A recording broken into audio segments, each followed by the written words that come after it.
오늘 성경은 요셉 시리즈 6번째 시간으로 기억되기 위해 잊혀지다라는 제목으로 창세기 40장을 저희가 살펴보기 원합니다. 이제 1절부터 5절까지 성경을 봉독하도록 하겠습니다. 그 후에 애굽 왕의 술 맡은 자와 떡 굽는 자가 그들의 주인 애굽 왕에게 범죄한지라 바로가 그 두 관원장 곧 술 맡은 관원장과 떡 굽는 관원장에게 노하여 그들을 친위대장의 집안에 있는 옥에 가두니 곧 요셉이 갇힌 곳이라. 친위대장이 요셉에게 그들을 수종들게 하매 요셉이 그들을 삼켰더라. 그들이 갇힌 지 여러 날이라. 5절은 같이 읽겠습니다. 옥에 갇힌 애굽 왕의 술 맡은 자와 떡 굽는 자 두 사람이 하룻밤에 꿈을 꾸니 각기 그 내용이 다르더라. 아멘. 성경에 요셉이 등장하는 것은 창세기 37장부터입니다. 요셉이 애굽으로 팔려온 39장부터 애굽의 총리가 되는 41장까지 보여지는 하나님의 모습이 있습니다. 어떤 하나님의 모습이 보여지냐면 준비하시는 하나님, 이 모습이 보여집니다. 요셉이 총리가 되어지는 것은 41장에서 이루어지지만 39장부터 아니 그 이전부터 하나님께서는 준비하십니다. 어떻게 준비하시는가? 서두르지 않고 천천히 준비하십니다. 그것이 서두르지 않고 천천히 준비하시기 때문에 때로는 잊혀진 것처럼 느껴질 정도로 그렇게 시간이 흘러가기도 합니다. 그러나 하나님은 분명하고 확실하게 준비하십니다. 천천히 갈지라도 확실하게 준비하시고, 그리고 또한 하나님의 때가 차면 하나님께서 세차게 너무나도 놀랍도록 그 일을 이루어 가시는 하나님 성경에 보입니다. 성경을 보게 되면 준비하시는 하나님의 모습이 곳곳에서 보여지는데 창세기 1장 창조의 하나님도 준비하시는 하나님입니다. 해와 달을 만드시고 세상의 온갖 것들을 다 만드시고 맨 마지막에 아담과 하와를 위해서 에덴 동산에 그들을 두시는 거예요. 마치 자녀를 출산하기 전에 앞서서 미리 옷을 마련하고 방을 꾸면서 아기를 기다리듯이 하나님께서도 사람에게 그렇게 준비하시고 행하시는 모습이 창세기 1장부터 보여집니다. 모리아산에서 번제물로 바칠 이삭 대신에 하나님은 순양을 미리 준비해 놓으십니다. 산에 오르기까지는 아브라함 마음을 도무지 이해할 수가 없어요. 너무나도 무서운 그런 발걸음을 행하게 됩니다. 그러나 결국에는 아브라함도 알게 됩니다. 준비하시는 하나님이라는 것을. 그래서 어디서 알게 됩니까? 모리아산 가는 중턱에서는 모르고요. 끝까지 가서 오르게 되면 여호와 이레 하나님, 준비하시는 하나님을 만나게 됩니다. 여러분, 요셉에게도 하나님은 준비하시는 여호와 이레 하나님이십니다. 하나님께서는 요셉에게 무엇을 준비하시는가 하면 그 어떤 환경을 준비하시는 게 아닙니다. 바로 요셉이라는 그 그릇을 하나님은 준비하십니다. 그를 더 정결하게, 그를 더 하나님의 사랑으로 빚어가십니다. 그러기 위해서 먼저 꿈을 주십니다.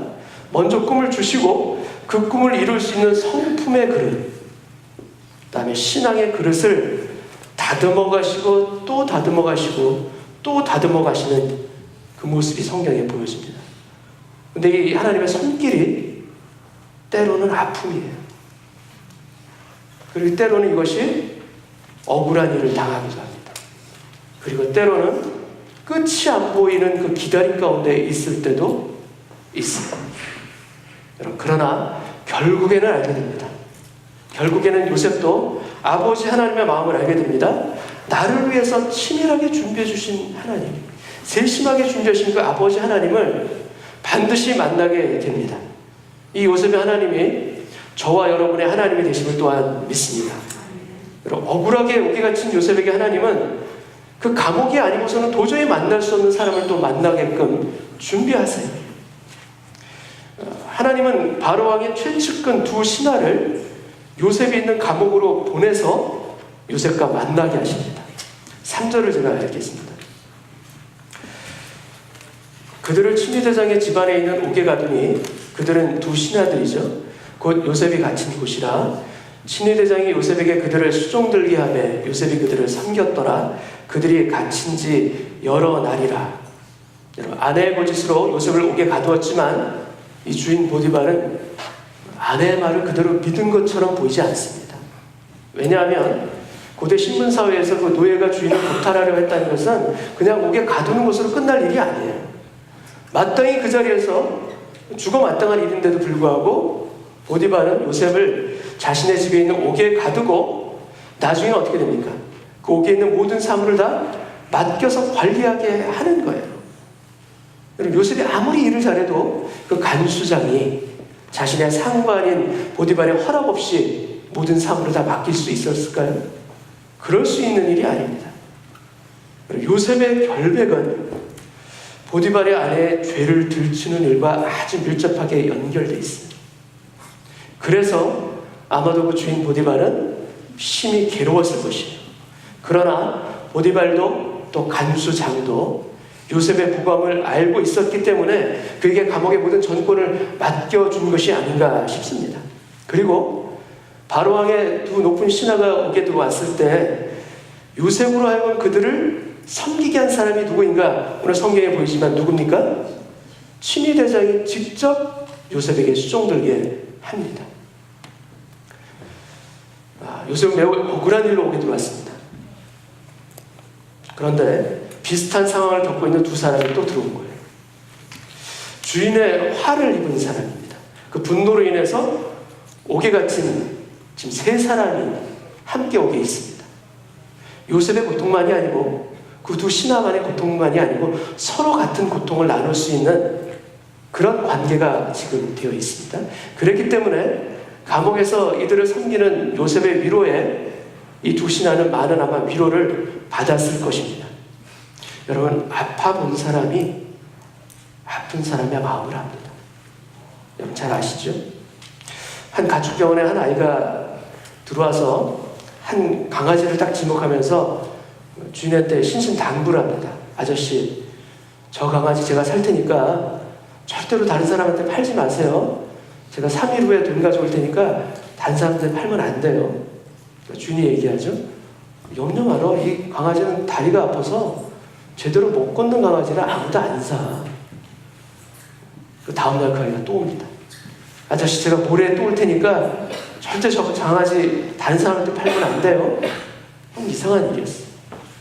근데 이틀이 지나서, 모레 지나서 이 아이가 왔어요. 그래서 돈을 내고 그 강아지를 사서 갑니다. 왜 저 아이가 저 강아지를 저렇게 유난히 챙겼을까? 주인이 의아했는데 그 아이가 걸어가는 모습을 보고 의문이 풀렸어요. 걸어가는 모습이 좀 이상해요. 가만히 봤더니 그 아이의 다리가, 오른쪽 다리가 의족이었어요. 여러분, 아파본 사람이 아픈 사람의 마음을 압니다. 지금 여러분의 형편이 어떠십니까? 심히 아프십니까? 누구도 나를 이해해주는 사람이 없다라는 그런 고독함이 있으십니까? 아무도 나의 이 아픔의 마음을 알 수 없다라는 그런 외로움이 여러분의 마음 가운데 있으십니까? 여러분, 그러시다면 그 아픔을 누구보다도 잘 알고 계시는 분이 계세요. 아니, 그 아픔보다도 더 큰 아픔을 몸소 체험하신 예수님이 여러분의 가운데 계시다는 것을 기억하시길 바랍니다. 그분은 아파 보셨어요. 그분은 억울해 보셨어요. 아니, 그분은 피를 흘려 보셨어요. 누구를 위해서? 바로 우리를 위해서. 여러분이 그 예수님이 여러분의 아픔을 누구보다도 가장 잘 알고 계시다는 것에 여러분의 그 고통이 위로함을 받는 예배되길 원합니다. 여러분, 바로의 두 신하가 어느 날 동시에 아주 의미가 깊은 그런 꿈을 꾸게 됩니다. 무슨 꿈인지 잘 해석이 안 돼서 근심하는데 요셉이 그들의 얼굴을 보고서 묻게 됩니다. 7절을 보겠습니다. 요셉이 그 주인의 집에 자기와 함께 갇힌 바로의 신하들에게 묻되 어찌하여 오늘 당신들의 얼굴에 근심의 빛이 있나이까? 8절. 그들이 그에게 이르되 우리가 꿈을 꾸었으나 이를 해석할 자가 없도다. 요셉이 그들에게 이르되 해석은 하나님께 있지 아니하니까 청하건대 내게 이르소서. 요셉이 얘기합니다. 청하건대 내게 이르소서. 그 두 신하가 자신들을 시종드는 그 노예이자 죄수인 요셉에게 꿈을 이야기합니다. 근데 여러분, 요셉에게 있어서 꿈 이야기는 악몽과도 같은 이야기일 수 있어요. 왜냐하면 자신이 꿈 이야기를 형들한테 잘못 얘기하는 바람에 운명이 바뀌었잖아요. 인생이 망가졌잖아요. 그런데 요셉이 지금 꿈을 해석한다고 합니다. 요셉이 이렇게 나서는 것이 어떻게 보면 이해가 잘 되지를 않습니다. 아직 자신의 꿈도 해석이 안 되어 있는데, 그걸 잘 모르고 있는데 요셉이 적극적으로 지금 나서고 있고요. 그것도 하나님을 증거하면서 지금 나서고 있습니다. 해석은 하나님께 있지 아니하니까. 요셉의 입으로 하나님의 이름을 부르는 두 번째 표현입니다. 첫 번째는 그가 유혹을 받을 때 내가 어찌 큰 악을 행하여 하나님께 득지하리요 했을 때 첫 번째 하나님을 불렀고, 두 번째 지금 하나님의 이름을 이야기하는 것이 바로 이 장면에 나옵니다.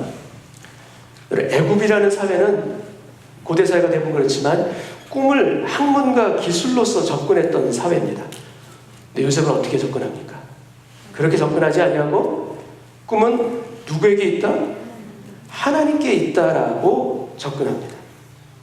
꿈은 하나님께서 주신 선물이고 그 꿈의 해석도 또한 특별한 재능이나 기술이 아니라 오직 하나님께 속한 것입니다. 하나님께 여쭤보고 하나님께 듣는 해석이 참된 것입니다라는 것을 요셉은 이야기하고 있는 것입니다. 여러분, 저는 개인적으로 거의 꿈을 꾸질 않습니다. 중학교 때 이후로 꿈을 꿔본 적이 거의 없어요. 근데 사실은 그게 꿈을 꾸는 건데 깨어날 때쯤 기억을 못하는 거라고들 얘기를 하시더라고요. 그러니까 실제로 꿈을 많이 꾸는데 깨어날 때쯤 깊은 잠에서 깨어나서 보니까 기억이 안 나서 그런 거지 꿈을 꾼다는 거예요. 근데 어찌됐든 저는 꿈이 없는 사람입니다. 근데 여러분들 대부분 꿈이 있는 사람이시죠? 꿈을 꾸시죠? 네, 여러분, 꿈 꾸실 때 우리가 꾸는 많은 꿈이 하나님의 계시와는 거리가 아주 먼 꿈이라는 거 여러분 아십니까? 꿈을 꿀 때마다 이게 무슨 꿈인가? 하나님께서 뭔가 알려주시는 거 아닌가? 오늘 밖에 나가면 안 되겠다. 이런 게 아니죠. 대부분은 계시와 거리가 멀어요. 신명기 13장 3절 말씀을 보게 되면 이렇게 되어 있습니다. 보이시죠? 너는 그 선지자나 꿈꾸는 자의 말을 청종하지 말라. 이스라엘 백성에게 하나님께서 얘기하는 겁니다. 이는 너희 하나님 여호와께서 너희가 마음을 다하고 뜻을 다하여 너희 하나님 여호와를 사랑하는 여부를 알려하사 너희를 시험하심이니라. 하나님께서 주시는 꿈이 있고요, 하나님께로부터 나오지 않는 꿈도 많다라는 뜻입니다. 네, 오늘 우리가 읽은 성경 본문은 하나님부터 온 꿈이기 때문에 그 해석이 중요하지만 많은 경우는 그렇지가 않은 것도 참 많습니다. 마틴 루터가 종교개혁을 시작할 때 이렇게 고백합니다. 나는 종교개혁을 시작할 때부터 꿈이나 환상이나 어떤 천사 보기를 하나님께 구하지 않았습니다. 나는 다만 성경을 바로 깨닫게 해주시기를 기도해 왔습니다. 하나님의 말씀을 깨닫고 행동하는 동안 나는 하나님의 길을 다니는 자이고 잘못된 곳으로 빠지지 않을 줄 저는 믿습니다. 이 고백을 하면서 마틴 루터는 종교개혁의 길을 걸어간 거예요. 근데 하나님부터 받은 의미 있는 꿈을 꾼 이 두 신하의 꿈을 요셉이 해석하기 위해서 이제 등장 그 꿈이 이야기가 나오게 됩니다. 도표를 보시겠습니다. 도표를 보게 되면 술 맡은 관원장과 떡 맡은 관원장 두 사람의 꿈이 유사하면서도 다릅니다. 술 맡은 관원장은 포도나무 가지 셋을 보게 되고요, 떡 맡은 관원장은 흰떡 광주리 셋을 보게 됩니다. 머리에 인 것을 보게 되죠. 이것은 바로 바로왕의 생일이 3일 후이라는 것을 나중에 요셉의 해석을 통해서 이제 알게 됩니다. 그리고 술 맡은 관원장은 그 포도를 따서 즙을 내서 바로의 잔에 포도주를 들여서 바로의 손에 드리는 이런 꿈을 꾸게 되고요. 네, 그의 반면에 떡 맡은 관원장은 흰떡 광주리 3개가 있음에도 불구하고 맨 위에 있는 광주리에 떡이 아니라 각종 구운 음식, 다른 음식들이 있습니다. 그리고 그 음식을 누가 먹는가? 새들이 와서 먹게 됩니다. 그리고 두 사람 다 공통적으로 바로가 당신의 머리를 들고 라는 표현을 다 같이 씁니다. 떡 맡은 관원장에게도 바로가 당신의 머리를 들고 lift your head라는 이 동일한 표현을 쓰는데 그 표현이 한 사람에게는 생명이고 한 사람에게는 죽음입니다. 그래서 술 맡은 관원장은 바로가 당신의 머리를 들고 당신의 전직을 회복하고 구원함을 받을 것이요 살아남을 이야기합니다. 그런데 떡 맡은 관원장은 바로가 당신의 머리를 들고 당신을 나무에 달리라 죽음을 이야기합니다. 여러분, 애굽의 형벌은 십자가형이 아닙니다. 참수형이 애굽의 형벌인데 참으로 신기하게도 나무에 달릴 것으로 성경은 지금 표현해 놓고 있습니다. 이들의 꿈은 여러분 종말론적인 꿈으로 우리가 볼 수가 있습니다. 둘 다 죄를 지은 그런 신세이지만 결과가 달라요. 한 사람은 구원을 받았고 다른 한 사람은 심판을 받습니다. 두 사람 중에 누가 더 죄를 더 많이 지은 사람이겠습니까? 떡 맡은 관원장이 더 많은 죄를 지어서 그가 죽는 건가요? 그렇지 않아요. 설명이 나오지 않습니다. 그냥 두 사람이 같이 죄를 지었다는 것만 나옵니다. 죄가 많아서 지옥을 가는 게 아니에요. 또 죄를 적게 지어서 천국에 가는 것도 아닙니다. 그런데 죄를 지었는데 한 사람은 구원을 받고요. 한 사람은 구원을 받지 못하는 이야기가 바로 이 두 관원장의 꿈 이야기입니다. 제가 여러분께 어떤 꿈을 해몽하려는 게 아닙니다. 이게 아니라 다만 신학적인 해석이 담겨있기 때문에 그것을 말씀드리는 걸로 여러분께서 이해해 주시면 좋겠습니다. 여러분, 꿈에 나오는 게 두 가지입니다. 떡과 포도주가 나옵니다. 마치 예수님이 나를 기념하라 하신 그 성찬에 나오는 것처럼 떡과 포도주가 나오죠. 우리가 성찬식을 할 때 먹고 마시는 그 떡과 포도주는 누구를 상징합니까? 예수님을 상징합니다. 이는 내 몸이요 이는 내 피라. 근데 술 맡은 관원장은 포도주를 드려요. 근데 떡 맡은 관원장은 떡새 광주리는 있지만 맨 위에 각종 다른 음식이 있습니다. 생명의 떡이신 예수님이 아니라 각종 구운 음식들이, 다른 음식들이 맨 위에 있는 거예요. 자기가 보기에 각각 각종 좋은 것들, 여러분 그걸 구워서 거기에 섞습니다. 그리고 섞을 뿐만 아니라 맨 위에다가 그것을 올려놓는 거예요. 내 방법, 나의 지혜, 내 자랑들을 열심히 자꾸 보탭니다. 하나님이 원하시지 않는 것들인데 오히려 사단을 의미하는 새들이 와서 먹고 있는데도 불구하고 계속 맨 위에 다른 것들을 올려놓는 거예요. 여러분, 떡과 포도주가 의미하는 예수님의 몸과 피 외에는 구원의 능력이 없는 줄 믿습니다. 다른 게 아니에요.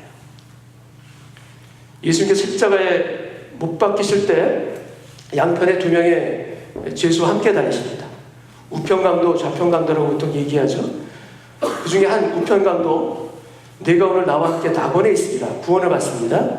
반면에 다른 죄수는 구원을 받지 못합니다.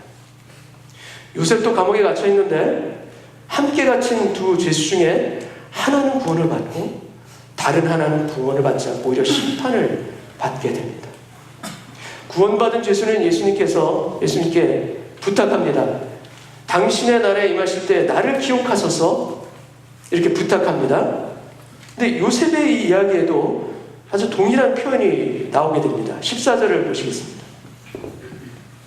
요셉이 술 맡은 관원장이 하는 얘기입니다. 당신이 잘 되시거든 나를 생각하고 내게 은혜를 베풀어서 내 사정을 바로에게 아뢰어 이 집에서 나를 건져주소서. 근데 이 이야기와 예수님의 이야기가 다른 점이 무엇인가 하면 예수님의 이야기는 죄수가 예수님께 부탁을 하지만 여기서는 오히려 요셉이 죄수에게 내게 은혜를 베푸소서 부탁합니다. 하나님 우리에게 은혜, 여기 내게 은혜를 베푸소서 할 때 은혜의 헤세드라는 이 은혜를 우리에게 베푸십니다. 그런데 이 장면에서 요셉은 하나님이 아니라 헤세드를 누구한테 구하는가? 사람에게 구하고 있는 걸 보게 됩니다. 13절과 14절을 비교해서 한번 보겠습니다. 13절을 보게 되면 지금부터 사흘 안에 바로가 당신의 머리를 들고 당신의 전직을 회복하리니 당신이 그 전에 술 맡은 자가 되었을 때 하던 것 같이 바로의 잔을 그의 손에 드리게 되리이다. 이어지는 14절에도 당신이 잘 되시거든. 계속해서 나오는 말이 뭡니까? 술 맡은 관원장인 당신이에요. 그 이후에 나를 생각하고 이제 나로 바뀌었습니다. 내게 은혜를 베풀어서 내 사정을 바로에게 하려 이 집에서 나를 건져 주소서. 이어지는 15절에서도 나는 히브리 땅에서 끌려온 자요.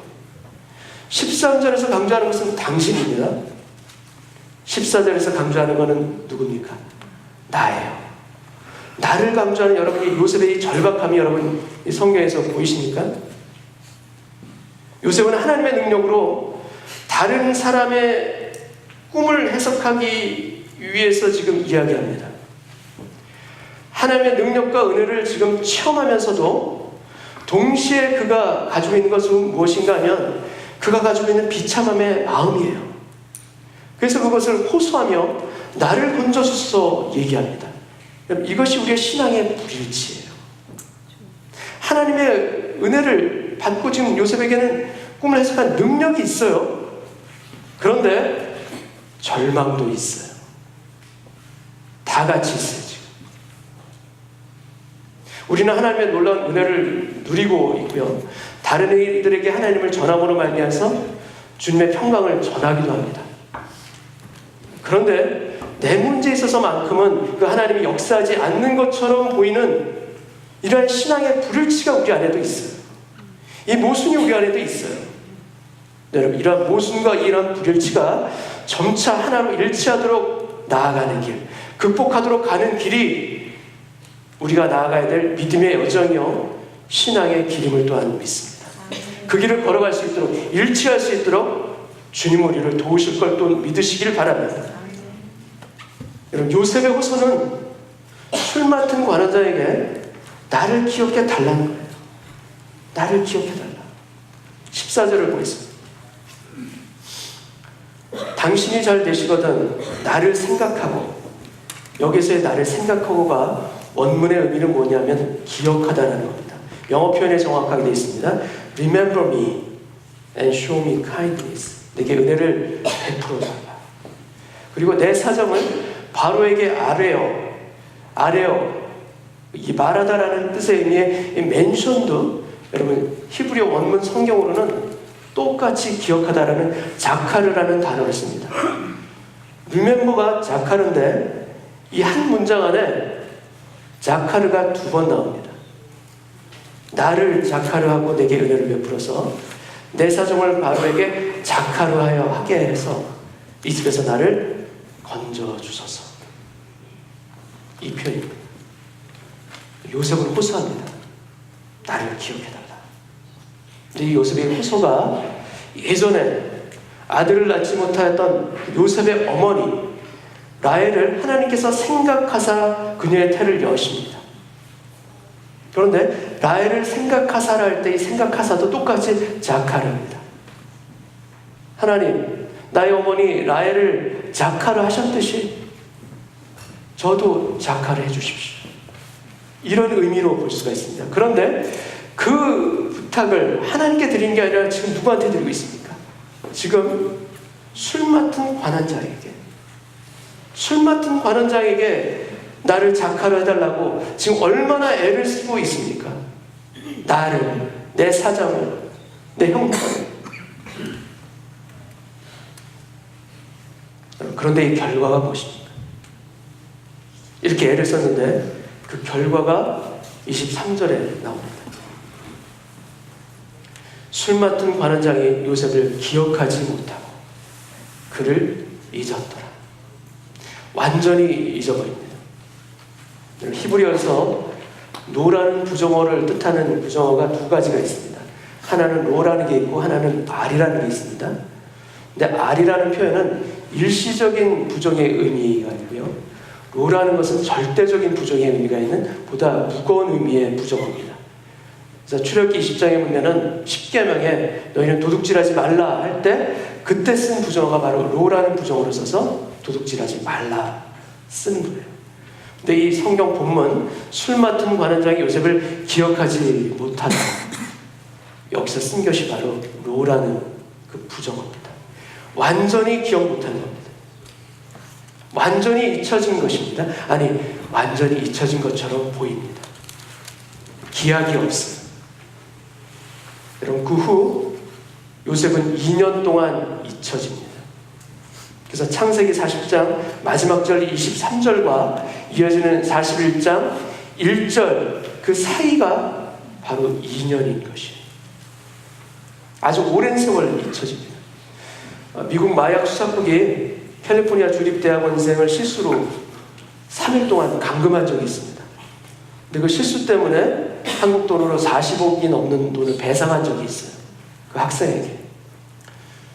그래서 이제 마약범인 줄 알고 체포를 한 거죠. 근데 알고 봤더니 아니에요. 그래서 무죄가 밝혀졌어요. 근데 무죄가 밝혀졌는데 담당 직원이 그만 깜빡 잊고 그를 그냥 그대로 감방에 둔 거예요. 3일 동안. 잊어버린 거예요. 여러분, 그 학생이 한국계 학생 데니얼 정이라는 학생인데 3일 동안 잊어졌기 때문에 40억이 넘는 돈을 배상을 받았어요. 그런데 요셉은 2년이에요. 2년 동안 잊혀져. 만약에 이때 술 맡은 관원장이 잊지 않고 바로에게 탄원을 해서 요셉을 도와주었다면 어떻게 됐을까요? 도와줬다면 아마도 누명을 벗고 석방돼서 자유인이 되었을 수도 있겠죠. 그리고 고향으로 돌아와서 아버지와 함께 지내면서 마음껏 살았을 수도 있을 것입니다. 그러나 그 이상은 없습니다. 거기서 머무는 거예요. 내가 말하는 응답이 최선인 줄 알고 살아가는 그 인생에 그냥 머물 수 있습니다. 하나님이 계획하시는 놀라운 그 세계를 맛볼 수가 없는 것이에요.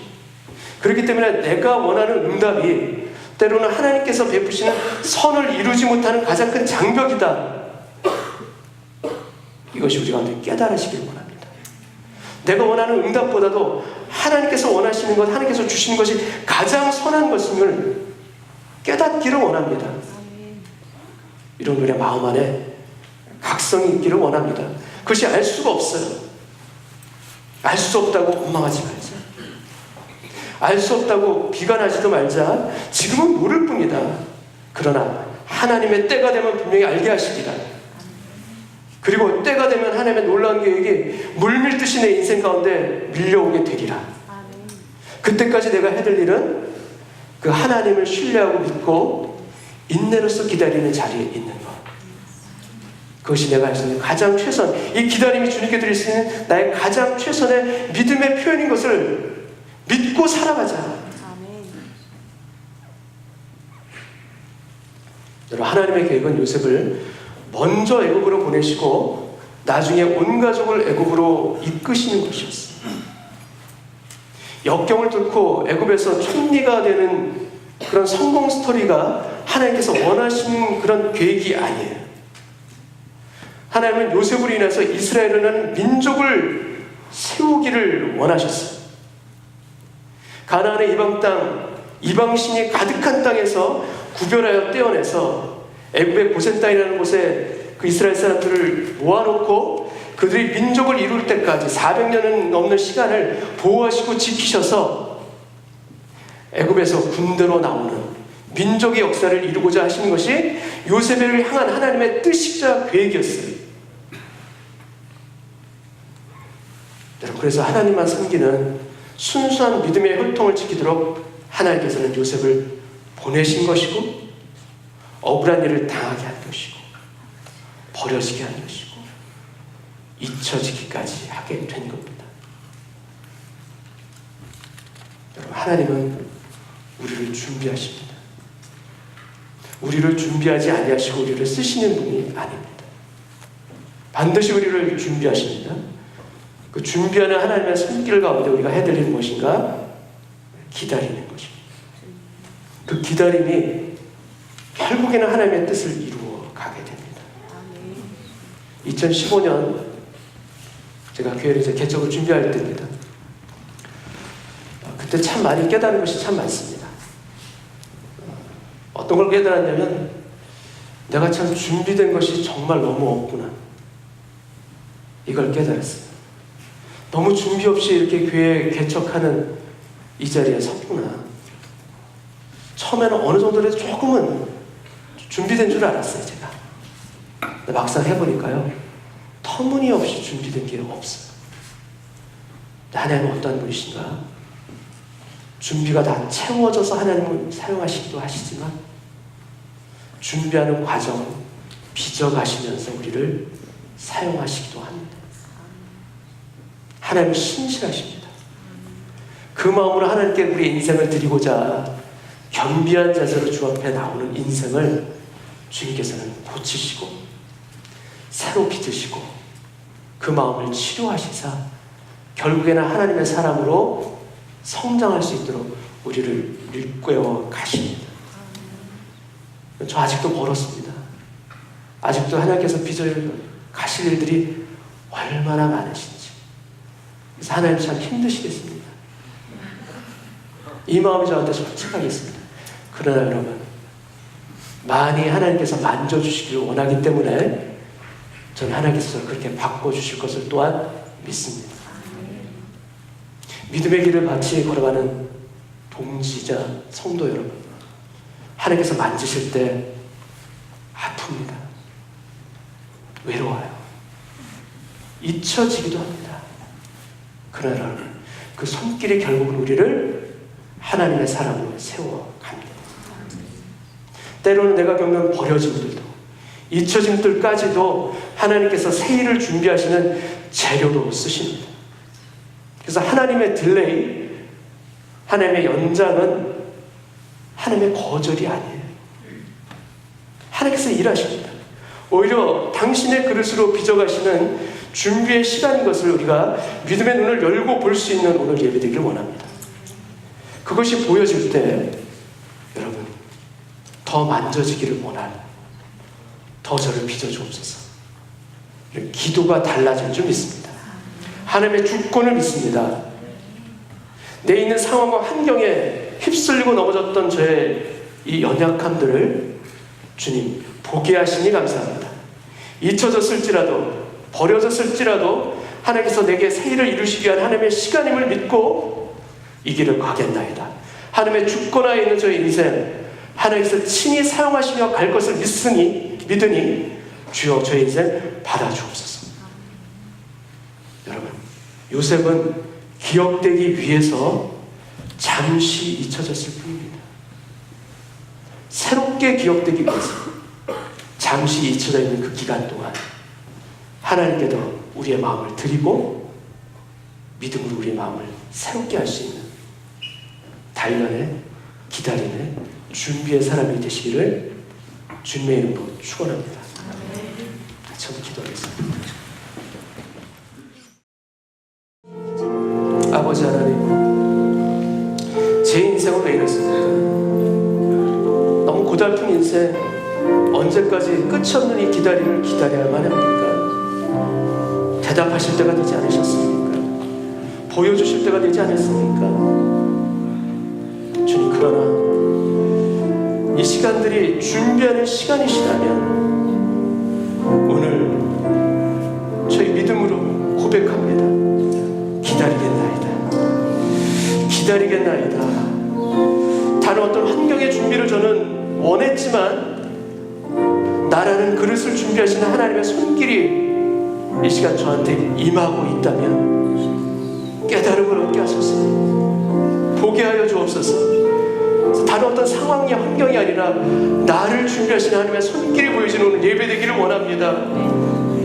하나님께서 나를 빚으시고 나를 만지시사 아픔 속에서도 정금이 되게 하시는 놀라운 일들이 지금 내 인생 가운데 벌어지고 있음을 주님 믿고 고백하게 하여 주옵소서. 그 믿음의 길을 걷기를 원합니다. 그 시간들을 인내하며 걸어가기를 원합니다. 주님, 제발 작은 은혜의 것들을 저희 삶 가운데 보여주시사 이삭 죽기와 같은 일들을 통하여서 하나님 하나님이 살아계심을 신뢰하고 확인할 수 있는 그 은혜 또한 허락하여 주옵소서. 아니 이미 제 삶 가운데 그 은혜를 많이 주신 줄로 믿습니다. 제 삶의 곳곳에 그 은혜를 뿌려주신 줄 믿습니다. 발견하게 하여 주옵소서. 보게 하여 주옵소서. 듣게 하여 주옵소서. 그것을 발견한 곳마다 하나님을 찬송하게 하여 주옵소서. 듣게 하는 그 자리마다 하나님의 놀라운 섭리를 아버지 예배하게 하여 주옵소서. 깨닫고 감사하는 우리 마음의 각성이 일어나게 하여 주시사 모자라고 연약한 인생을 하나님의 사람으로 쓰시기 위해서 연단하시고 빚으시는 하나님의 사랑이 오늘 제 마음 가운데 가득히 부어지게 하여 주옵소서. 우리 가정에 우리 자녀들에게도 이 은혜를 허락하실 줄 믿습니다. 이 은혜로 함께 하시는 주님을 믿고 걸어가는 인생의 그 길 평생 걸어가겠나이다. 따라가겠나이다. 주의 손을 붙잡아 주옵소서. 예배 가운데 아버지 하나님의 손을 붙드는 오늘 이 시간 되기를 원합니다. 주여 감사합니다. 주여 감사합니다. 살아계신 예수님의 이름으로 기도합나이다. 아멘.